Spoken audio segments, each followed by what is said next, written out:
estudiosos, nuevamente seguimos con el tema del líquido, ¿sí? Entonces, veamos. Si tenemos un líquido representado así, recuerden que las partículas de líquido están como en capas, eso es como se interpreta. Y siempre, estando en la superficie del líquido, siempre hay partículas del propio líquido que forman, que le dan una presión de vapor a ese líquido a cierta temperatura. Recordemos que si las partículas chocan, si esto estuviera tapado, supongamos, puede estar tapado o puede estar abierto también, porque en el caso de que esté abierto y estas partículas se salgan del recipiente, va a haber otras que cubran este espacio. Tanto es así que si nosotros dejamos cualquier líquido, ¿verdad?, en un recipiente varios días, en definitiva se termina evaporando. Y cuanto más amplia es la superficie, ¿sí?, donde queda ese líquido, bueno, la evaporación resulta más sencilla. Entonces la evaporación es un fenómeno más bien de superficie. Las partículas de superficie seguramente se van saliendo y si pierdo algunas por, yo qué sé, por desplazamiento de aire o lo que sea, otras del líquido pasan a formar esa capita por encima y a ejercer esa presión. En principio, si hay una temperatura determinada, bueno, hay una presión de vapor determinada. ¿Qué pasa si lo empezamos a calentar? Bueno, si lo calentamos más, significa para las partículas que les entregamos mayor energía y entonces se van a mover más rápido. Y entonces habrá más partículas que pasen a la fase vapor. Si esto es una temperatura 1 y tenemos luego una temperatura 2 mayor que la 1, lo que va a pasar es que más partículas pasen a la fase vapor. ¿Sí? Más partículas pasen a la fase vapor en... le voy a sacar las flechitas porque ya entendemos, ¿no?, que es un movimiento, ¿sí? El dibujo se limpia un poco. A mayor temperatura hay más partículas en estado vapor en equilibrio dinámico, porque algunas pueden volver chocando con otras partículas de aire, por ejemplo, que están acá, en equilibrio dinámico con el líquido. Siempre es así, no es que es estático y son solo algunas las que pasan a la fase vapor y esas ya se quedan allí. No, pueden algunas volver a la fase líquida y otras salir a la fase de vapor. Lo que sí es cierto es que a mayor temperatura corresponde una presión de vapor más alta. Eso es lo que dicen estas gráficas. Presión de vapor, la unidad de presión es torr, y temperatura en grados Celsius. Lo que dicen es que es creciente. Ven que no es una recta, o sea que no es directamente proporcional, pero sí es creciente. Si yo caliento el sistema, hay más presión de vapor. ¿Y hasta cuándo puedo hacer eso? Y bueno, va a depender de cuál es la presión externa. Entonces, si lo caliento y la cantidad de partículas que ejercen la presión igualan a la presión que ejerce el aire, por ejemplo, entonces ahí empieza lo que se llama la ebullición. Y ya no es un problema, perdón, no es un fenómeno, no es un problema, no es un fenómeno de superficie, sino que involucra a todo el líquido. Por eso vemos como grandes burbujas de vapor que se van formando en el seno del líquido y que cuando llegan a la superficie se liberan. Y eso es el burbujeo que vemos.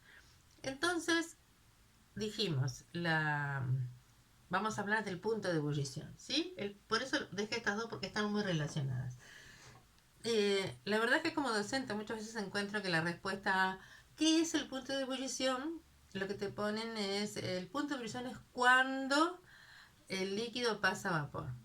No respondan así, porque no es algo temporal, ¿sí? Es algo que tiene que ver con, si lo voy a responder, ¿qué es el punto de ebullición? ¿Cuál es el punto de ebullición del agua? Voy a decir 100 grados Celsius. No está completa esa información, ahora lo voy a aclarar. Pero si digo 100 grados Celsius, ¿qué magnitud estoy mencionando? La temperatura.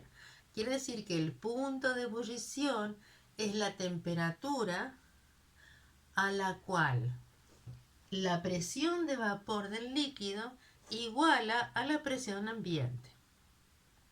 ¿Sí? Hay un ambiente que puede ser la atmósfera, si eso está abierto, o puede ser un ambiente, un recipiente cerrado donde la presión interior no sea la misma que la externa. Pero sí, para que puede entrar en ebullición, todas las partículas tienen que de alguna forma poder salir y ya llega un momento en que, ahí sí es una cuestión de tiempo, porque esto demora un tiempo, pero siempre es de temperatura. Tienen la energía necesaria para salir y no retornar a la fase líquida. Así que la ebullición es, la vaporización ocurre a todas las temperaturas. Eso hay que acordarse. Eso es importante. O sea, a toda temperatura hay partículas de líquido que pasan de la fase vapor. Si no fuera así, sería imposible oler un perfume, por ejemplo. ¿Sí? Si abrimos un perfume y el perfume está dentro en estado líquido y nosotros sentimos un aroma, eso es porque algunas de esas partículas de la sustancia que está formando ese líquido pasó a la fase de vapor y además tuvo contacto con las células que son capaces de captar el olor en mi nariz. ¿Sí? Así que si estoy oliendo algo, necesariamente es porque hay un contacto específico de esas moléculas de la sustancia con mi, este, mis células olfativas. Así que eso es una de las cosas interesantes. Los sólidos también pueden tener presión de vapor, tienen presión de vapor. Lo que pasa es que es muy baja. Pero, a ver, ¿quién no ha sentido olor a cuero, por ejemplo? O a plástico, o a cuando estrenamos algo, ¿no? A veces ocurre olor a papel, olor a cuando compramos los cuadernos, de repente, los libros, o sea, todos los sólidos también tienen algunas de sus partículas que pasan a la fase vapor. De hecho, va a haber algunas más volátiles que otras. Volátil significa eso, que fácilmente pasa a la fase gaseosa. Fíjense que las sustancias volátiles, ¿sí?, son las que más fácilmente se escapan del sólido, o más bien del líquido, o sea, en general estamos hablando de líquidos volátiles, y va a tener que ver con las fuerzas de atracción. Fíjense, si unas partículas están muy, muy, muy unidas al resto de las partículas, entonces será poco volátil. O sea, si hay fuerzas, esto viene de lo mismo que de sólidos, ¿sí? Del tipo de fuerzas. Si las fuerzas de London, quiere decir los dipolos, los dipolos momentáneos que se forman en las partículas, la pequeña distribución despareja de cargas que hace que se atraigan, esas fuerzas de London o de dispersión. Si hay fuerzas de London, que siempre hay, si hay dipolos verdaderos, es decir, partículas que tienen, ¿verdad? Partículas, moléculas que tienen en sí mismas una distribución electrónica tal que una zona queda negativa y otra zona queda positiva. Bueno, entonces ahí habrá una atracción entre los dipolos, se llama fuerzas dipolo-dipolo. Y a veces esos dipolos son permanentes, pero a veces son momentáneos. Igual existen, o sea que un dipolo puede atraer a otro o generar una distribución de cargas no tan pareja que permita atraerlo levemente. Después existen los enlaces de hidrógeno. En este caso, por ejemplo, en el agua hay, pero la verdad es que hay que atraer, ahí se ve, sí se ve, hay que considerar, en muchos lados se habla de puentes de hidrógeno hasta el día de hoy. Yo veo materiales de distintas universidades que utilizan este tema, yo que sé, facultades de odontología, por ejemplo, que hablan de los materiales y de las reacciones químicas que tienen lugar para formar, por ejemplo, la hidroxiapatita, que es un compuesto que forma el esmalte y que también forma el entramado de los huesos. Y lo veo en muchas, no solo en una, que hablan de los puentes de hidrógeno. Se habla de los puentes de hidrógeno en las proteínas, por supuesto en el agua. Bueno, en realidad es un concepto, yo en otro video ya lo aclaré, que porque antes yo también lo consideraba un puente. Puente significa que el átomo de hidrógeno, primero que no todas las moléculas que tienen hidrógeno tienen puentes de hidrógeno. Fíjense, el metano tiene 4 enlaces perfectamente covalentes. ¿Qué quiere decir? La unión del carbono con el hidrógeno es tal que no hay distribución de cargas despareja, o sea, no se queda ninguna zona mucho más positiva que otra. O sea que no hay un enlace covalente polar. En el agua, sin embargo, tiene enlace covalente polar con el oxígeno. Entonces, una molécula de agua cercana a otra, el oxígeno tiene dos pares de electrones sin compartir, comparte con el hidrógeno un par de electrones. En realidad la distribución de las zonas alrededor del átomo de oxígeno es un tetraedro, por eso que tiene esta forma. Este ángulo debería ser de 109, pero es de 104, 105, perdón, porque estos electrones que quedan sin compartir empujan a estos otros, los repelen un poquito, así que tenemos un ángulo de 105 y el enlace es covalente pero polar. Quiere decir que sobre el hidrógeno hay una polaridad positiva y sobre el oxígeno una polaridad negativa. ¿Qué pasa si hay una molécula cercana? Bueno, si hay una molécula cercana, no se va a ubicar con el oxígeno hacia el oxígeno porque tendrían una polaridad similar y se repelen. Así que se va a ubicar de esta manera. ¿Sí? Entonces, en ese caso, lo que va a pasar es que hay una atracción de este átomo de hidrógeno por este par de electrones que queda sin compartir del oxígeno. Y esto en realidad ocurre con muchas moléculas, como no es siempre la misma, pero va rotando esa fuerza de atracción, pero son en general unas 10. Eso hace que justamente sea el punto de ebullición, o sea, la energía que le tengo que dar al agua para llegar a su punto de ebullición, para que muchas partículas pasen a la fase vapor, para que venza las fuerzas entre ellas, tiene que ser una energía alta. Entre el metano, que tiene una masa atómica de 16 gramos por mol, y el agua, perdón, que tiene una masa atómica de 18, este tiene un punto de ebullición por debajo de 0, negativo, y este de 100 grados Celsius. Y estamos hablando del punto de ebullición normal, porque hay que aclarar eso. Ahora decimos lo que es. Bueno, entonces, ¿eso qué quiere decir? Que necesariamente para que haya estas fuerzas de atracción son importantes. Bueno, una de ellas son los enlaces de hidrógeno. En realidad la nube de electrones del hidrógeno se comparte con este átomo después cuando se forma esa atracción y con este. Por eso que sale de enlace de hidrógeno, es un enlace verdadero. Hace unos años se hablaba de puentes de hidrógeno porque se pensaba que este átomo en realidad pertenecía por enlace a esta molécula de agua, pero tenía cierta atracción menor sobre esta otra. Y hoy no se piensa así, se piensa que el enlace cuando se aproxima se distribuye la nube electrónica y en realidad se interpenetran las nubes electrónicas y se forma un enlace verdadero. Que después por otras atracciones se puede romper, bueno, sí. Pero básicamente hablamos de esta forma de unión que es bien fuerte. O sea, todas las partículas, todas las moléculas que son capaces de formar enlaces de hidrógeno, ¿que cuáles son? Tienen que tener hidrógeno, dijimos, pero con enlace covalente polar. Pero además tienen que estar la otra parte de la molécula a ver algún átomo muy electronegativo para que la atraiga más con pares de electrones sin compartir. Entonces eso pasa con el agua, pasa con el amoníaco, pasa con el ácido fluorhídrico, fluorohidrógeno, y con el alcohol también. No pasa así, por ejemplo, con el éter. Entonces el punto de ebullición del éter es muy bajo. ¿Por qué? Porque a pesar de tener el oxígeno, todos los átomos de hidrógeno tienen enlace covalente no polar. Así que no tienen, es como si yo quisiera tomar con un imán pedacitos de acerrín. Lo que va a pasar es que no hay fuerza de atracción entre ellos. Entonces, cuando ¿entienden? Es como que necesitan ciertas características esas fuerzas de atracción. Cuando hay baja fuerza de atracción, quiere decir que la presión de vapor es altísima, porque las partículas se escapan con facilidad, ¿sí? Para una temperatura.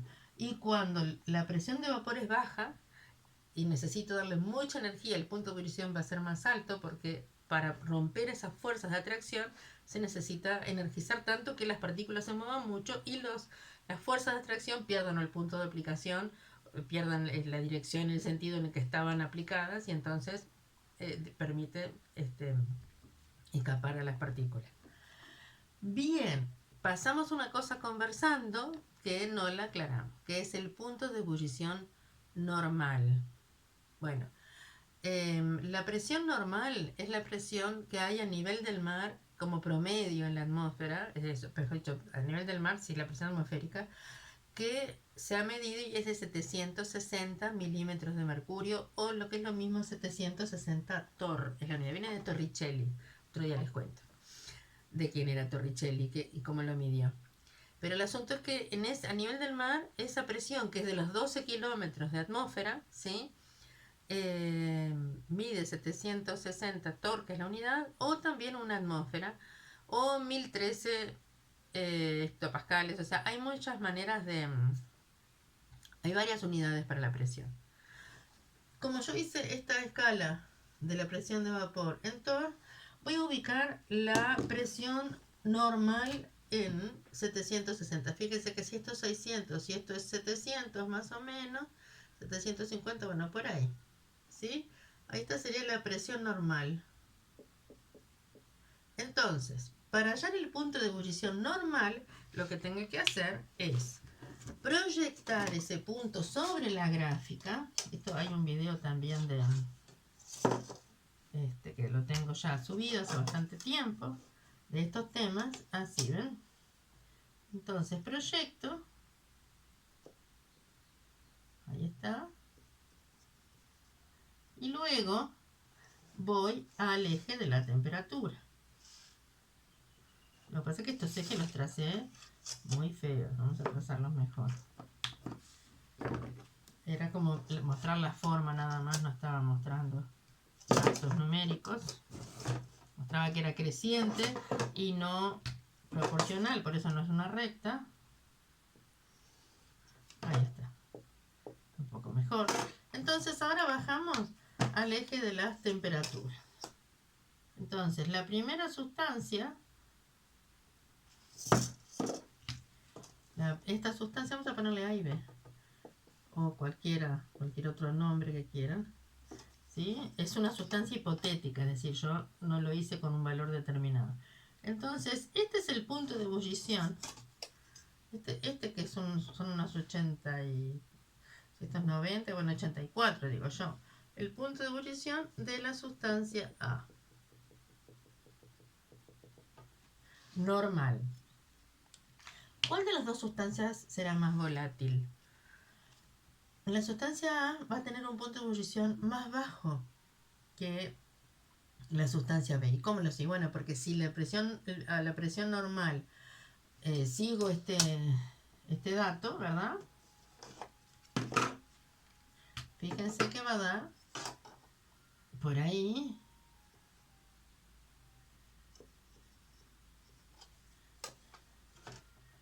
y por acá.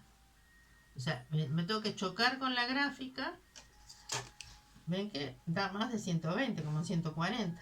Este es el punto de ebullición normal de B. Y este es el punto de ebullición normal de A. Como es mayor, yo sé que la sustancia A, la B, es menos volátil. Porque tiene un punto de ebullición mayor. Dijimos que le tengo que dar más energía para separar sus partículas y que pasen a la fase vapor. Ahora, si por ejemplo, si ninguna de estas dos sustancias es agua, ¿por qué? Porque el agua tiene un punto de ebullición normal de 100, o sea, necesitaría tener un punto de la gráfica que estuviera en 760 y 100 por ahí. Si fuera agua pasaría por este punto, ¿sí? 100 y 760. Algunas consideraciones que son interesantes. Si alguien intentó hervir agua en las montañas para hacer una bebida caliente, una infusión, puede haberse encontrado con que la temperatura a la que hierve el agua en altura es mucho menor que 100. Y entonces las características de la infusión cambian, porque obviamente la infusión es que algunas sustancias se extraen por el agua, se disuelven en el agua a esa temperatura. Entonces, ¿qué es lo que pasa? ¿Por qué a una altura más elevada, en una montaña, el agua no hierve a 100 grados Celsius? Y bueno, vamos a pensar. Si lo que pasa es que tenemos que vencer el peso la presión que ejercen, presión es fuerza sobre superficie, y si es peso, la fuerza es el peso, está bien hablar del peso sobre la superficie que estoy considerando hablar de la atmósfera, ¿sí? Entonces, si son 12 kilómetros y estoy a nivel del mar, pero luego me voy a una montaña que son capaz que 3000 metros, estoy por acá. Entonces la presión que ejerce lo que queda de atmósfera es menor. Entonces, eso quiere decir que la presión externa capaz que es más baja, ¿ven? Si en la montaña puede ser que sea distinta. Entonces voy hasta la gráfica, bajo y me da un punto de ebullición menor que el que tenía a presión normal. Lo mismo pasa con la otra sustancia. Yo sigo y llego hasta acá, perdón, y bajo. Este punto de ebullición de la misma sustancia es menor que el punto de ebullición normal, tomado a 760. ¿Qué pasa cuando usamos una olla a presión? ¿Alguna vez cocinaron con olla a presión? O en la casa, o vieron a alguien que cocinara con olla a presión. Lo que hace es acelerar la cocción. Porque para que algo se cocine necesita una temperatura determinada por un tiempo determinado para que los procesos químicos que tienen que ver con la cocción se realicen. Si mantenemos todo encerrado y los vapores que se producen no se liberan al ambiente, entonces es más gas, más gas, más gas, más gas en un recipiente pequeño, le aumenta la presión. Entonces es como si para hervir ese líquido que contiene todo, estoy haciendo yo que sé, no sé, un caldo, lo que estoy haciendo, ¿sí? Necesita mayor cantidad de partículas para vencer la fuerza que ejerce, la presión que ejerce todo el gas que está ahí arriba. Entonces, va a hervir a una temperatura más elevada.